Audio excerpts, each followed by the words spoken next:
আল্লাহ তাআলা কিয়ামতের কঠিন ময়দানে যেদিন স্বামী স্ত্রীকে চিনবে না, স্ত্রী স্বামীকে দেখে পালিয়ে যাবে, বন্ধু বন্ধুরে চিনবে না, পীর সাহেব মুরিদরে চিনবে না, মুরিদ পীর সাহেবরে চিনবে না, দলের কর্মী তার নেতারে চিনবে না, নেতা তার কর্মীরে চিনবে না, বন্ধু বন্ধুরে দেখে পালাবে। এই কঠিন মুহূর্তে সূর্যটা মাথার কাছে চলে আসবে, জমিনটা তামার জমিন হবে, আজকের জমিনের মতো নয়।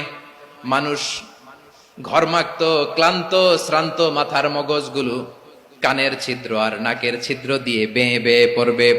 বিশ্বনবী ফরমান, ময়দানে 7 শ্রেণীর ব্যক্তিকে রব্বুল আলামিন তার আরশের নিচে ছায়া দিবেন। তার মধ্যে প্রথম শ্রেণীর ব্যক্তি হলো ইমামুন আদিল। ইমামুন আদিল, ন্যায়পরায়ণ শাসক, যে ইনসাফের সাথে বিচার করে।